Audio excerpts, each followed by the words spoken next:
जी, recall अर्जी पे honourable Allahabad high court, court number 71, honourable justice Mayank Kumar Jain साहब की कोर्ट ने मुस्लिम साइड के रिकॉल एप्लीकेशन को, जो सूट कंसल्टेशन के खिलाफ रिकॉल अर्जी थी, उसको रिजेक्ट कर दिया है। केवल एक लाइन बोला, रिजेक्टेड।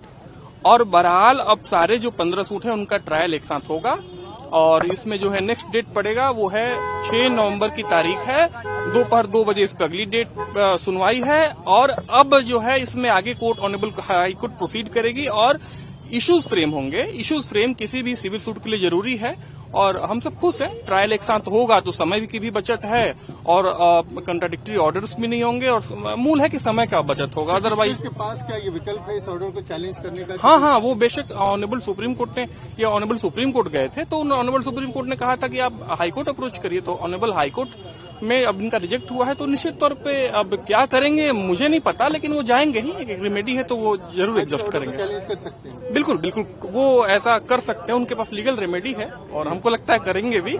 लेकिन मेरा मानना है कि अब उस इश्यू को जल्दी डिसाइड करना है तो हमें फ्रेमिंग ऑफ इश्यूज की तरफ बढ़ना होगा और दोनों पक्षों को मिलके, भले एक अब अपनी अपनी बात दोनों पक्ष रखें, लेकिन हमको लगता है कि ट्रायल जल्दी कंक्लूड होना चाहिए। ऑब्स्ट्रक्शन जो अभी तक पैदा हो रहा है वो दोनों वो मिलके ऑब्स्ट्रक्शन न पैदा हो, कोर्ट स्मूथली चले, हम यही चाहते हैं। और जीत मान रहे हैं अपनी? ये जीत तो है ही है। अब साथ में हो रहा है तो सारे सूट देखिए, एक में एविडेंस देंगे सारे में काम आएंगे। कंसोलिडेशन का मतलब ये होता है और सारे जो है सूट का समय भी बचेगा, तो ये जीत हमारी है बेशक। क्या दलील दी गई थी मुस्लिम पक्ष की तरफ? उनकी तरफ से यही दी गई थी कि बहुत ही प्री ट्रायल स्टेज में इसका जो है वो हो गया, कंसोलिडेशन हो गया, इतनी जल्दी नहीं होना चाहिए था। और उनका था कि कुछ सूट्स का उन्होंने जिक्र किया था कि इनके जो है कुछ फैक्ट्स अलग हैं, तो एनीवे उसमें दलीलों में दम नहीं था। तो जो भी हुआ है ये न्याय के हित में हुआ है और जो भी ऑनरेबल हाईकोर्ट ने न्याय किया है। आपको आपकी तरफ से क्या कहा गया था? उनकी जो पिटीशन थी, उनके जो ग्राउंड्स थे, उसको लेकर आपने क्या दलील दी? नहीं, हमारे तरफ से दलील यही थी कि सारे आइडेंटिकल हैं और टाइम की बचत होगी, कंट्राडिक्टरी ऑर्डर नहीं होगी और जो सूट के कंसोलिडेशन के जो सीपीसी में उपबंध दिए गए सबका उसमें हम सेटिस्फाई करते हैं और सूट के फैक्ट मिल रहे हैं, सूट प्रॉपर्टी भी वही है। तो ऐसे में हमारी जो डिमांड थी वो यही थी कि रिकॉल एप्लीकेशन इनका रिजेक्ट हो और वो रिजेक्ट हुआ। जी, थैंक यू। एप्लीकेशन पे फैसला सुनाना था, क्या कुछ अभी इस पे फैसला सुनाया? देखिए, ऑनरेबल हाई कोर्ट ने रिकॉल अर्जी को मुस्लिम साइड की रिजेक्ट कर दिया है और ऑनरेबल हाई कोर्ट ने, चूंकि ऑपरेटिव पार्ट ही डिलीवरी जजमेंट के समय पढ़ा जाता है, तो operative part honourable high court ने पढ़ा और पढ़ते हुए ये कहा कि application number 29A is rejected, यानी कि रिकॉल एप्लीकेशन रिजेक्ट हो गया है।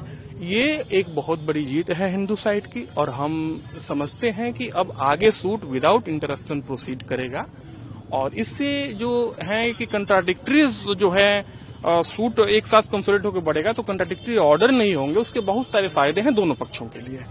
और ये तो एक ऑब्स्ट्रक्शन था मुस्लिम साइड के द्वारा कि डिले किया जाए, ऐसा मानना है हम लोग का। तो बहरहाल जो है ऑनरेबल हाईकोर्ट ने न्याय किया है और वो दोनों ही पक्षों के हित में। मैं समझता हूं कि प्लेंटिफ और डिफेंडेंट ये सबके लिए है। तो क्या मुस्लिम साइड इसको आगे भी चैलेंज कर सकता है सुप्रीम कोर्ट? देखिए, वो तो supreme court, honourable supreme court पहले ही उन्होंने इस चीज को मेंशन किया था, तो ऑनरेबल सुप्रीम कोर्ट ने उसको कहा था कि आप जाइए उचित फोरम पे। ऑनरेबल हाई कोर्ट वो फिर आए, फिर बहरहाल वो जाएंगे नहीं जाएंगे उनका डिसीजन होगा, बट रेमेडी तो है ही है उनके पास। अब जो इसमें आगे की अब क्या कार्रवाई रहेगी, किस तरह से सुनवाई चलेगी, क्योंकि अभी जैसे जस्टिस मयंक है उनका भी टेन्योर खत्म होने वाला है? ये तो ये ऑनरेबल चीफ जस्टिस पर डिपेंड करता है कि वो कैसे क्या करते हैं। उनका एडमिनिस्ट्रेटिव साइड जो डिसीजन लेंगे, मैटर टाइड अप होगा, कैसे बढ़ेगा, ये सीजे साहब का डिसीजन होगा, किसको नॉमिनेट करते हैं। तो इसमें तो किसी का कुछ कहना है नहीं। क्या डिसाइड हुई 6 नवंबर 2 बजे दोपहर इस पर फर्दर सुनवाई होगी और इसमें बस आगे वही है, फ्रेमिंग ऑफ इश्यूज वाली बात है। सूट का इश्यू फ्रेम होंगे कि क्या क्या डिसाइड करना है, तो ये बहुत जरूरी है, किसी भी सूट के लिए बहुत जरूरी होता है। अभी श्री कृष्ण जन्मभूमि मुक्ति निर्माण ट्रस्ट की तरफ से हम लोग थे कि श्री कृष्ण जन्मभूमि मथुरा का और शाहिदगाह मस्जिद का मैटर पेंडिंग है कोर्ट नंबर 71 में। इसमें कंसोलिडेशन पे जजमेंट रिजर्व हुआ था। कंसोलिडेशन का ऑर्डर जनवरी 2024 में हुआ था। उसी पे दोनों पक्षों को सुनकर कोर्ट ने जजमेंट रिजर्व किया था। आज के लिए वो फिक्स था जजमेंट डिलीवरी के लिए। तो जजमेंट डिलीवरी में एप्लीकेशन A29 थी उनकी, A29 एप्लीकेशन डिसमिस करके उसकी फर्दर डेट उस पर 6 तारीख के लिए 6 नवंबर लगा दी है फर्दर हियरिंग के लिए। तो कंसोलिडेट करने की जो एप्लीकेशन पे ऑब्जेक्शन था वो डिसमिस कर दिया कोर्ट ने डिफेंडेंट्स का। यानी उनकी जो याचिका थी उसको पूरी तरह से खारिज कर हाँ, दिया जो गया उनकी है। एप्लीकेशन थी खारिज कर दी गई। अब 15 बाद कैसे चलेंगे, एक साथ चलेंगे कब? जी, अब सब साथ ही चलेंगे, जैसे शुरू से चल रहे हैं। 7/11 का जजमेंट आया, इस तरह के चल रहे हैं, उसी तरीके से कंटिन्यू चलेंगे। अब कंसोलिडेशन का जो उनका ऑब्जेक्शन था वो डिसमिस कर दिया, उन्होंने खारिज कर दिया। क्या अभी आगे अगर मुस्लिम पक्ष इसको उच्च हाँ, संभवतः शायद हो सकता है वो रेमेडी है, अवेलेबल है, तो हो सकता है इसको चैलेंज करें सुप्रीम कोर्ट में या as well as high court में 2027 में।